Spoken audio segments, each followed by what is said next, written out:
I'm calling my mom and I'm honestly sure this is all going to be ending in just a few days. So I'm telling her, Mom, I was called to help in the south. I have no idea what's going on, but no worries, I'm gonna let you know in a few hours. I think the first picture of a friend of mine that was killed, I received it maybe an hour after I arrived to the south. He was at home and he heard that there are a lot of terrorist attacks in the kibbutzes.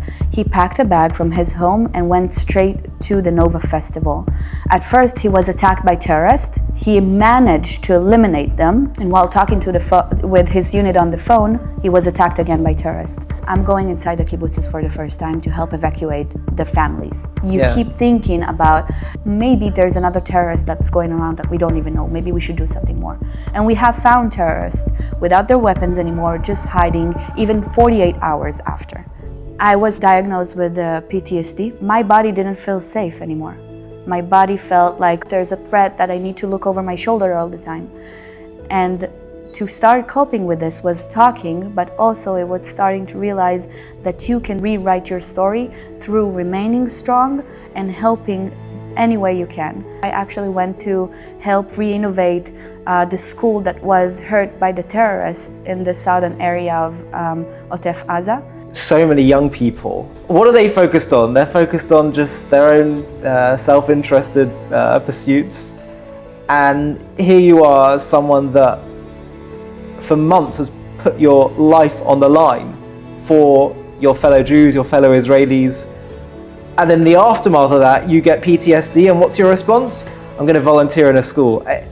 It's just extraordinary. I really am speechless, and you embody what makes Israel this light to the world. Shani, thank you so much for coming on JTV today. Really appreciate your time.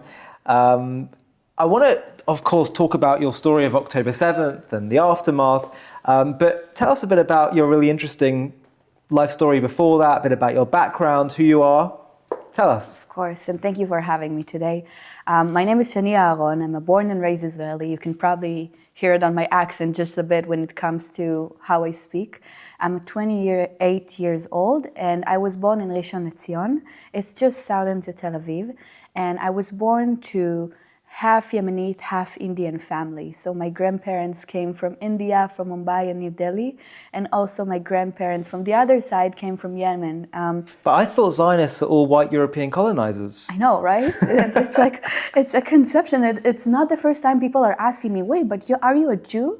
Yes, I'm a Jewish woman raised by Jewish parents that were raised by Jewish that came from different countries to Israel to build the land of Israel. Sometimes it may seem like it's been colonized and ruled by only one group, but there's so many like me. It's Jews. Yes, exactly. And they all came to help build Israel.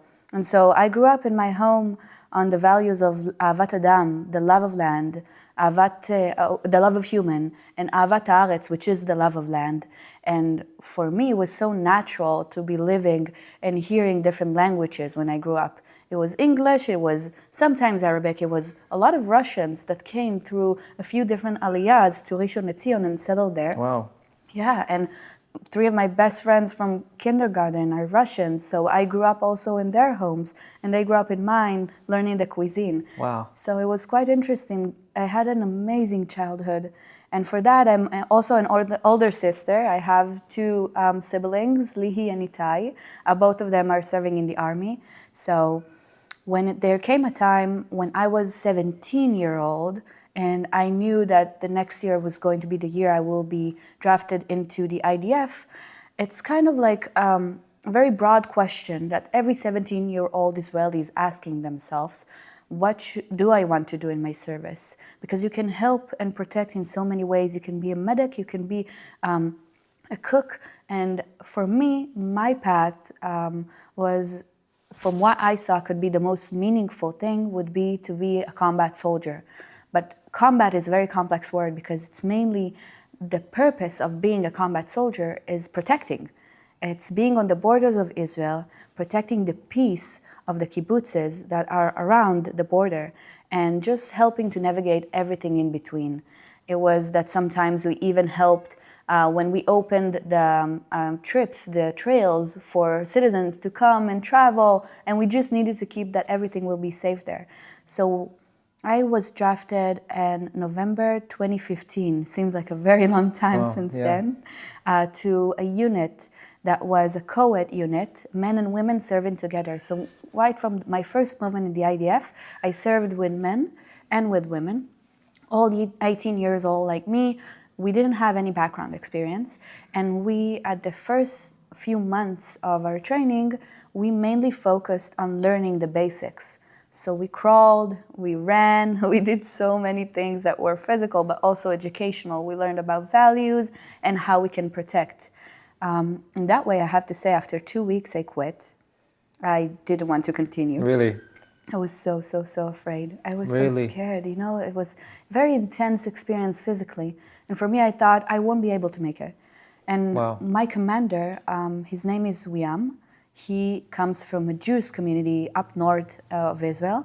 And he was, for me, like the lighting star, like the shining star. He was the example of everything I wanted to be. He was such a positive person, resilient person. And when I told him I want to quit, he told me, please don't, because you'll be an amazing commander. And I was like, me? A commander? Can I help people? Can I do something? Again, I was 18 years old, didn't really know what's going on. Did anything happen that made you feel scared, or was it just the idea of what you're doing? Oh, that's such a great question. I do believe that it was just a moment of fear that just captured my mind. And that's it. I was ready to quit just because I thought I won't be able to do it. I didn't believe in myself that well back then. And after 2 weeks, you start to learn your group, right? So I met some friends. They went through with me quite a lot back then, until that point. And when I told them that I'm quitting, they told me, please don't. We have to get through this together. After one day, I thought about the whole situation, and I decided to stay. I told my commander, I told my officers, because I already signed signed what never needed to be in order to be transferred into a different position. I decided that I want to stay for my friends that I've gotten to know so well by then. I know 2 weeks is quite a short time, but it was everything for me by that point. And for my commander, he inspired me so much. I wanted to inspire people the same way he did. So I stayed, finished my training. 1 year later, I'm a commander doing the same thing with men and women. Wow. And 2 years later, I'm an officer doing the same thing with a greater scope. Wow. It's quite interesting to be serving for the IDF, because you get to be the mother and the father of those people in every way possible. Right from my first moment as a commander, 2 days after I started the position and I received my team, the father of one of my soldiers passed away. And I had to come and tell him. And I went with him to the funeral. And so you see them in the most tragic moment, but you also, even a bit of a while after, see them in their weddings, you know? So it's kind of like you see everything as a parent, as a third parent by that time. And those were amazing 5.5 years of my life. I have been protecting the borders of Egypt and Jordan. So you did it for 5.5 years? 5.5 years. Because most Israeli women will do it for 2 years, right? True. So for combat soldiers specifically, you have to sign that you will be in the army for 3 years, and that's the minimum. Okay. For people who want to serve in positions such as officers, and today I'm a captain in reserve, being an officer, it means that you are really committed, so you have to sign more time. For me, that was 5.5 years in general. Wow. So your service ended when? At what time? What My year? service ended on November 2020. 2020. Right when the COVID hits. When COVID's going on. Yes. Right, so we're all into lockdown. Wow. So what did you do after that? So I was kind of debating because, you know, I always call this time in my life my first career. I've learned so much. I grew up to be a whole different person that is fearless, but also is very calculated and really know how I want to see my life and which positions I can go into and inspire people. I decided to take a break. I went abroad, I did some trips, met people. Actually, I went to volunteer in a Jewish summer camp in Maine, in the US. Oh, nice. Yeah, it was very, very amazing to just meet a whole different community Sure. from what you see in Israel. And that certain point, I realized I want to come back and I want to be involved in tech. I worked in a startup for 2 years, and then I decided I also want to get my education. So I signed up for a university in Israel, and that's really what basically I was planning my future towards. I'm going to study my degree, then combine in tech again. But on that Saturday of October 7th, everything just stops. So let's now go there. Yeah. Tell us your October 7th story. Of course. So on Friday night, a day before that, I'm sitting with my family and having Shabbat dinner, right? Nobody could know what's going to happen a few hours later. I went to sleep, and I'm staying at my apartment when Saturday morning comes, and I'm receiving this call that Where wakes is this? me up. This is in Herzliya. Herzliya. Yes. I was there as well. Yes? We were probably just not far apart at all that night. Yeah. Wow. Yeah. So you've been there when the sirens I was in a sukkah, in Herzliya. It's insane. I heard the sirens and I kept thinking, well, that must be wrong. And if so, never mind. I'm going to wake up a bit later. I was not even aware. I didn't hear the sirens. Same. I was kind of like hearing, but when going back to sleep, nobody actually thought something could happen. It's a Chag. It's Sukkot. I know. So I woke up from a phone call. And when I'm looking at the screen, I'm seeing my commander in reserves. So it's usually something that is being planned if he's going to talk with me about a certain training. We are always preparing ourselves for any kind of scenario that may happen. I'm serving in the south in reserves. So my main purpose is to help with the operations that may go. I'm receiving this call, and again, it's Saturday morning, completely unusual. So I'm answering, and he says the very few basic things I will say. He says, Shani, there's something going on the south. Pack a bag, I'll meet you in 2 hours in this location, and we're going there. We're going to the south. That's it. I didn't need anything else. Basically, I said, okay, I'll talk with you, bye, close the phone. And there's one specific principle that you received in the IDF, no matter where you serve, and it's called answer the call. And when you're receiving a call, and you know that now you've been called to do something, it doesn't matter if I'm inside the base, I'm at home, I'm answering the call, this is my time to do. So I remember this as a very certain moment when I'm calling my mom, and I'm honestly sure this is all going to be ending in just a few days. So I'm telling her, Mom, I was called to help in the south. I have no idea what's going on, but no worries, I'm going to let you know in a few hours. And that's it. Didn't open the news, didn't watch my phone, nothing. I just packed a bag and went. When I came to visit, to see my commanders, and we started to head south, we opened the radio in the car, and we started to hear the voices of the people who were inside the kibbutzes trapped, really whispering for help. You know, never in my life I've seen something like this. I've heard something like this in Israel. It's not even, you can even grasp the situation when terrorists are arriving into the kibbutzes and the army won't be there immediately, right? So we're heading to the south. There's one picture I'm always saying that this is October 7th for me, at least from how it started, which is Tel Aviv area is always so cramped. You always see so many cars on the roads, especially on Saturday. On that day, it was around 11 a.m. None of the cars were on the road.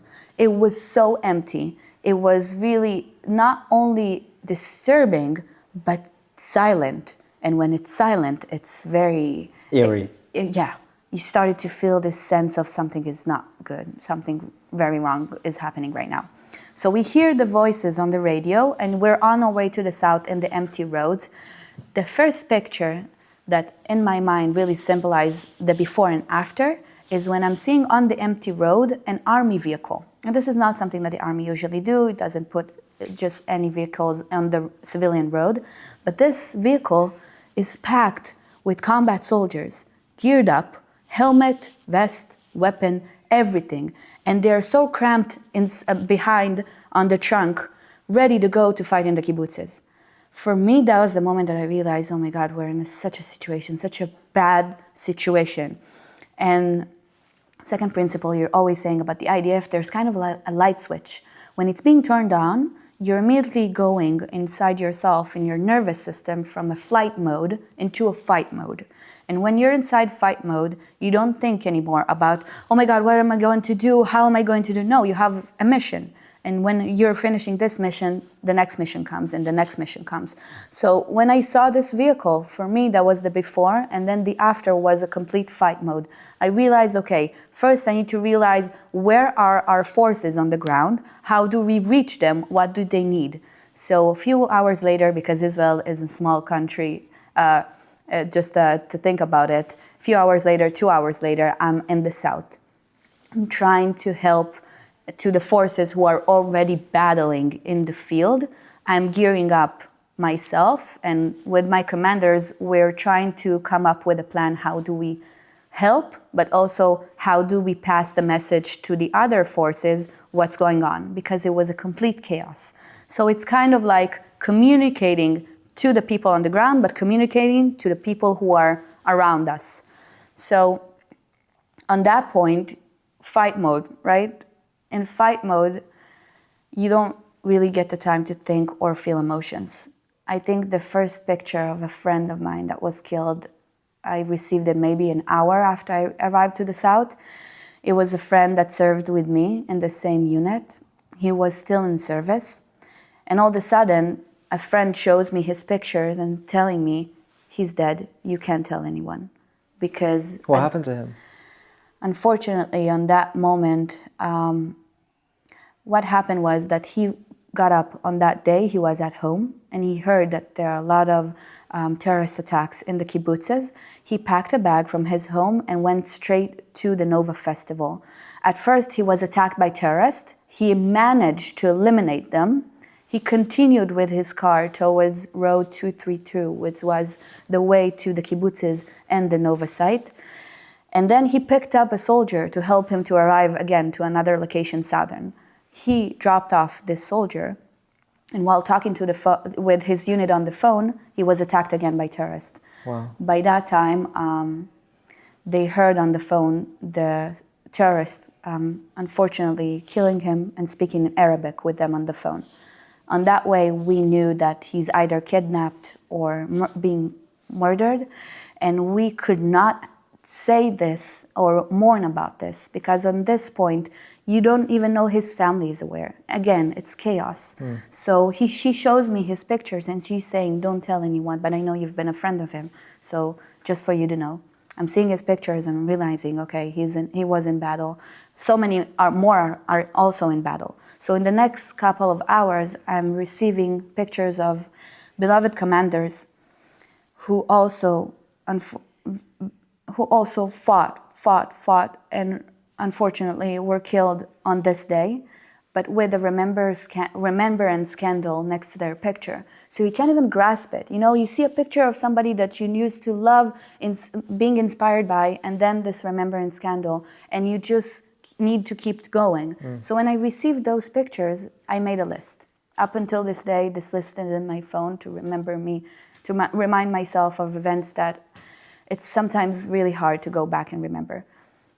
This list has helped me to cope with the mourning that I wanted to have and with the grief that I knew is starting to bubbling up, but I was not able on that moment to focus on it. So I had this list and I moved on. And I kept adding names as the more that I knew about people. And for the next 48 hours, now we're kind of in October 7th during the evening, the next 48 hours will be for us to manage the chaos, to realize what is going on. There were women in tanks who operated and fought against terrorists in my unit that we helped them to also get the aid that they needed, but also to manage the entire scene, to let them know where the terrorists are and how can they help. So after 48 hours, I'm going inside the kibbutzes for the first time to help evacuate the families. By this time, we don't have the chaos anymore. We are aware to what's going on, to the casualties, to the horrific things that were happening. But right now, we're only focusing again on the next mission. The next mission is to take the families out.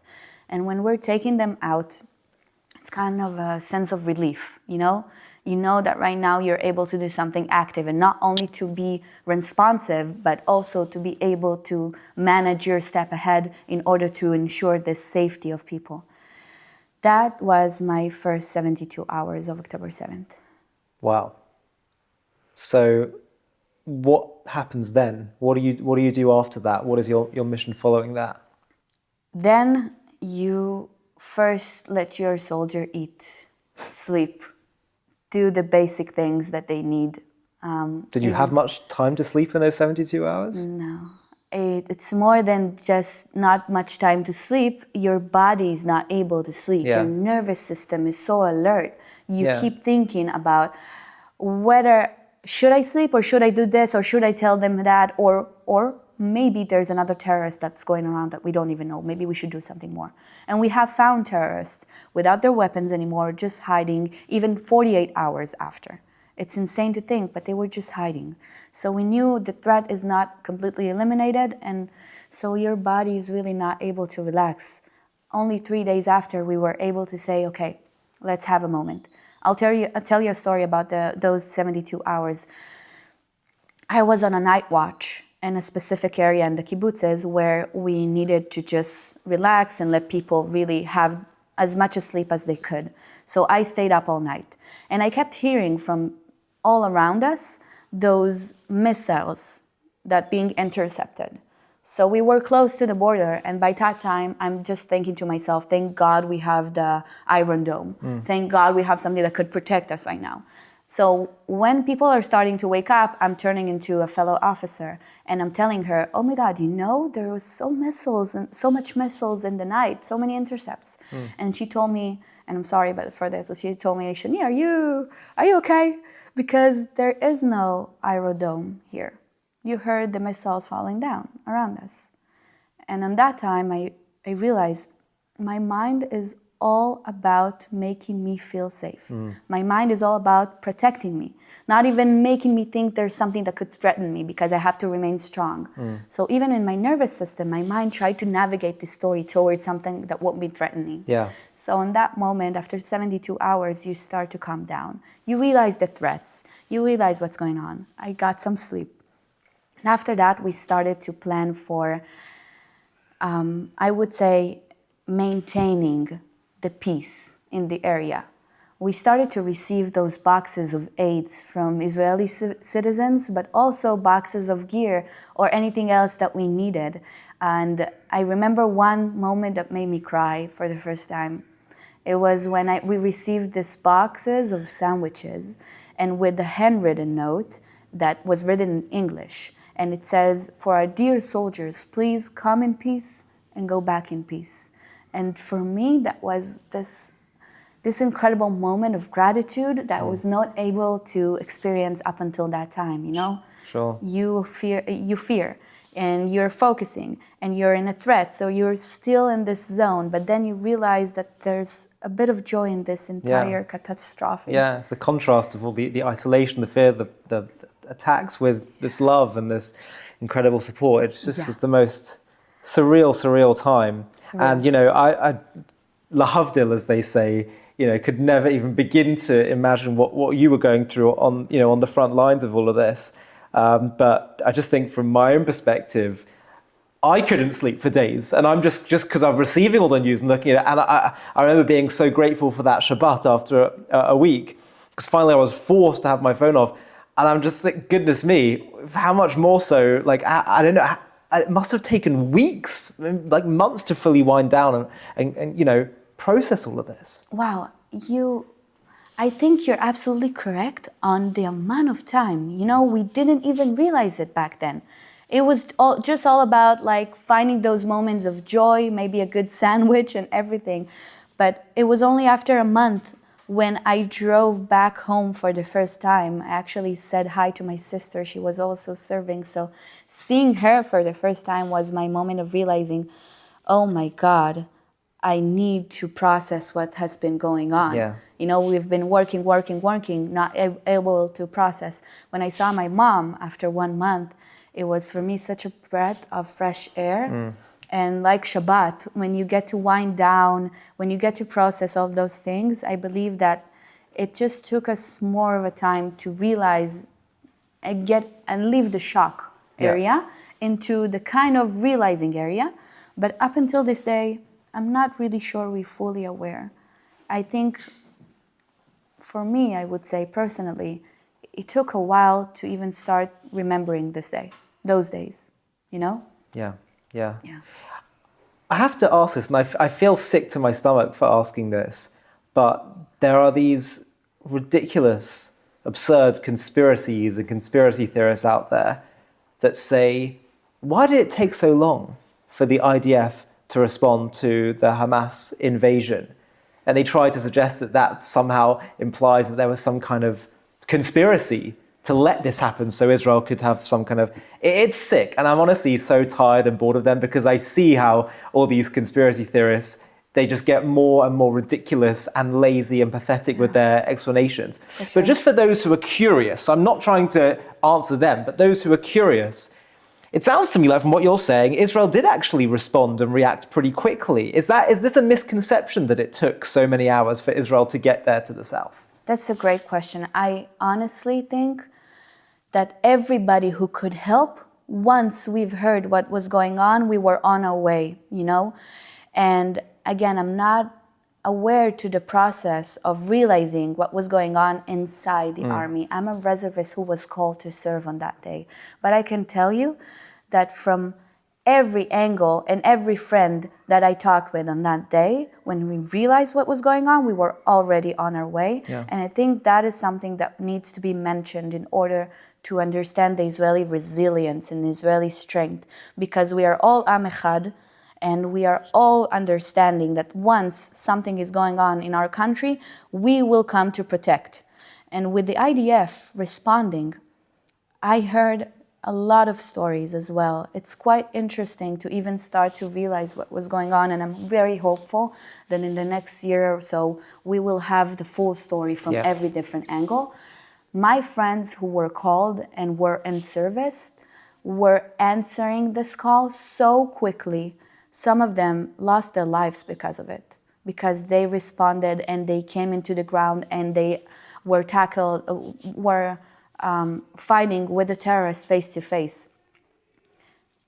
Honestly, I think we did the best we could on that day.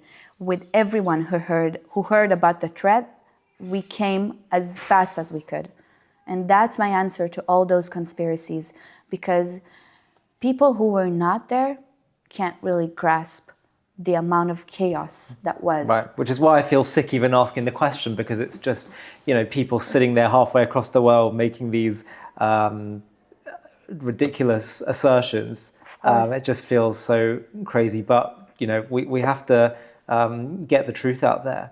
And it's also that, even at 11 a.m. when we are hearing the radio and we're hearing the people inside the kibbutzes who are trapped in their homes, we don't even realize the situation. Right. We honestly think it only happens on one area, and we don't understand that so many terrorists had invaded Israel. It was so overwhelming. They had to get a sense of what happened. Exactly. And that, by the way, precisely as you say, there was, 3,000 to 4,000 Hamas terrorists that broke in, or civilians that were complicit. True. And you would actually have expected a lot more carnage and a lot more deaths to have occurred in that day. So actually that is a testament to, what the IDF did. But the question I want to know now is also just about, your life since October 7th and those weeks and months afterwards. What does it look like for you? And I wondered if you perhaps have any messages that come to the forefront of your mind that you'd want to share with our audience, just about how you see things from your end, from your life in these just over 2 years since that terrible day. I don't think I can even say 2 years and understand that. For me, it looks like last month. It's quite overwhelming. I think I don't even realize until right now that it has been 2 years. It looks for me like it was last month. It was something that was so tragic and such a large scale for us Israelis that even until this day we carry this in our hearts. We carry this every Shabbat. We carry this every holiday. And to answer your question, after I finished the first response in the area of the south, we started to settle down, and I stayed there for a few months. And once I realized the area is quite maintained, of course, we had a lot of things to work on until everybody could come back to their kibbutzes, all the families that we evacuated. But on that point, I realized as an officer that I'm able to contribute more. I was about to start my degree, but for me, it was not the time to sit in class. So a friend contacted me, and she was serving in the north, She asked me if I could help there. So from one border, I went to the other border, the northern border, and I kept serving there on the Lebanese and Syrian area. And for me, that was my shlichut on that time. It was my purpose. It was the way that I knew I could be active in the situation and help protecting. On the northern area of Israel, there was a whole different threat from Hezbollah. The threat was the drones threat. They were able to hurt so many areas in the north because of drones that were falling down and exploding everything around. So we needed to start thinking about how we can cope with this new threat. Now that it's not only in the south, we have this whole different scene, a whole different arena. I stayed there for another 5 months. After that, realizing this is my time to take a breath. And so when we finished a specific service there, I said thank you, and I went back home. And the coming back home is not really coming back home. You just feel like you were re-recruited back into the call that was calling you to be in the army. But right now, you're again coming back to your civilian life as an Israeli. Then I realized how much it's important to talk. When I started to talk about what I experienced with my friends who have experienced different but very similar things, I started to realize I need to process. So when I started to process this, and also I kept on serving in reserves from time to time, for me that was the moment of starting to create this growth. I was diagnosed with PTSD, post-trauma disorder, and for that reason, it was because my body didn't feel safe anymore. My body felt like, also when I'm living my civilian life, there's a threat that I need to look over my shoulder all the time. And to start coping with this was talking, but also it was starting to realize that you can take an action in your life at this moment and rewrite your story through remaining strong and helping any way you can. So I volunteered. I actually went to help re-innovate the school that was hurt by the terrorists in the southern area of Otef Aza, and we repainted it with the kids in the kibbutzes. It was such an amazing and healing experience just to see them wanting to speak about what they experienced, and we are sharing our stories together. Besides volunteering, I came back to my life. I started to study. My university helped me catch up with the gap that I was having, and I started to really slowly and steady stable the situation. From that moment on, from going in from PTSD, I started to move toward post-traumatic growth, PTG. And I honestly and truly believe that this is our time right now as Israelis and as Jews in general, Jews inside Israel and Jews in the diaspora, that we must remain resilient and we must continue to work towards healing, towards growth. Because, like we said, Am Echad, I was not the only one that answered the call on that day. I was one out of many, but not only inside Israel, also outside Israel. I truly believe everybody answered the call. When I received that box of sandwiches with the English written note, for me that was such a relief knowing that we're not standing alone in this battle. So I honestly believe that right now we're moving slightly, one step at a time, from trauma to growth, because we must do. This was not the first time Israel has experienced such horrific war that was coming from us. We didn't start it. It happened to us. But we have the right to rewrite our story right now and to make it from trauma to growth. So this is what I'm working on, me and my friends, to look on the future, and something that I was not able to do a few months ago. I was not able to look at that future and say, okay, from 1 year from now, I'm going to do this. 5 years from now, I'm going to do this. It was not inside my mind yet. I was still very much captured in the trauma. But right now, when I'm looking at the future, it looks way clearer. And I think it's just a matter of time, but also because we're remaining resilient.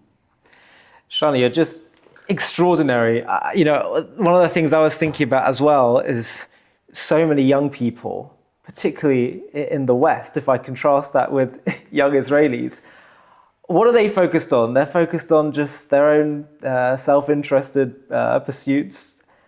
And here you are, someone that for months has put your life on the line for your fellow Jews, your fellow Israelis. And then the aftermath of that, you get PTSD. And what's your response? I'm going to volunteer in a school. It's just extraordinary. I really am speechless. And you embody what makes Israel this light to the world. The fact that your response to darkness is light. Thank you. It's extraordinary.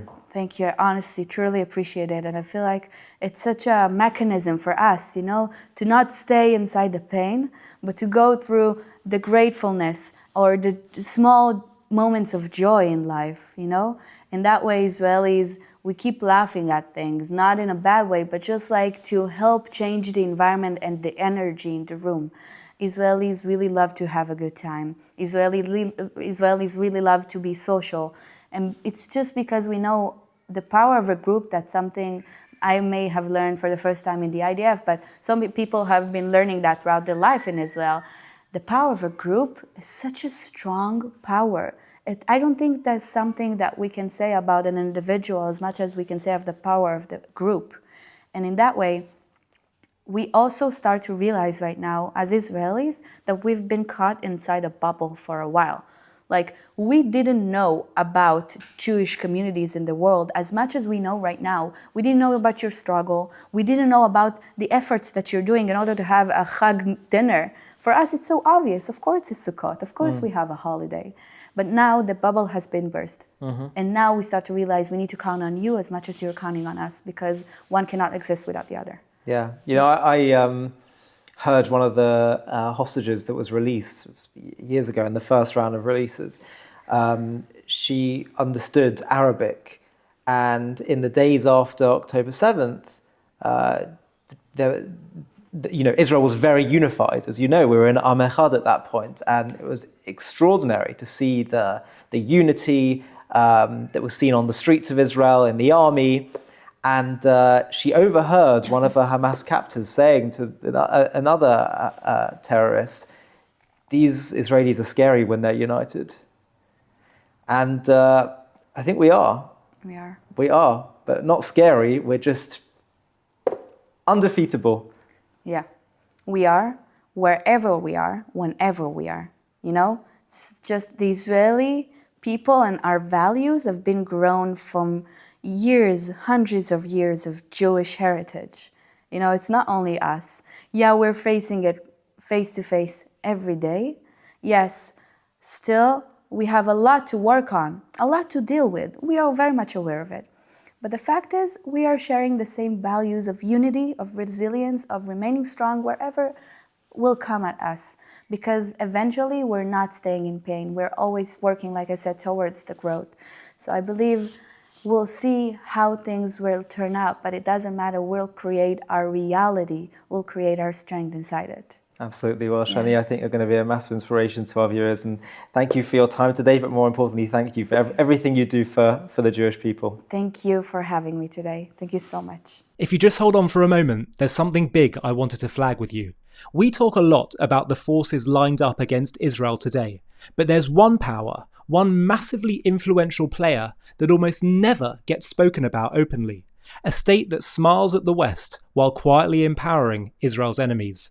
It's a story that's been hiding in plain sight until now. Have a watch of the trailer for our new JTV Plus documentary called Qatar, the Great Deceiver, and you can watch it in full now by clicking the link below in the video description. Qatar, a gleaming nation on the Arabian Peninsula. All glass towers and gold-plated excess, where the super rich jet in for the art fairs and World Cups, where Western universities open campuses and diplomats toast to partnership. But look closer at the glittering mirage and the shimmer reveals something sinister. For 2 decades, this tiny state has been executing the greatest con in modern geopolitics, convincing the world it's a bridge between civilizations while secretly bankrolling the arsonists on both sides. The name Qatar should make Western leaders shudder. Instead, they shake hands with its emirs, park fighter jets on its soil, and call it an ally. On October 7, 2023, the mask slipped, as 1,200 souls were slaughtered in Israel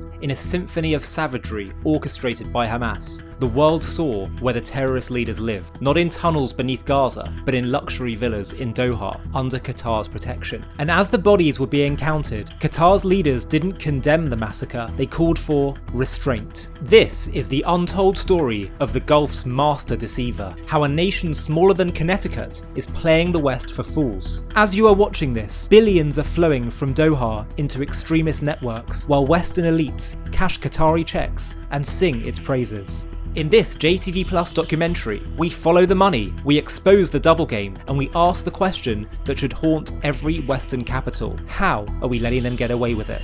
To watch this JTV Plus documentary and access much more premium content, click on the link in the video description.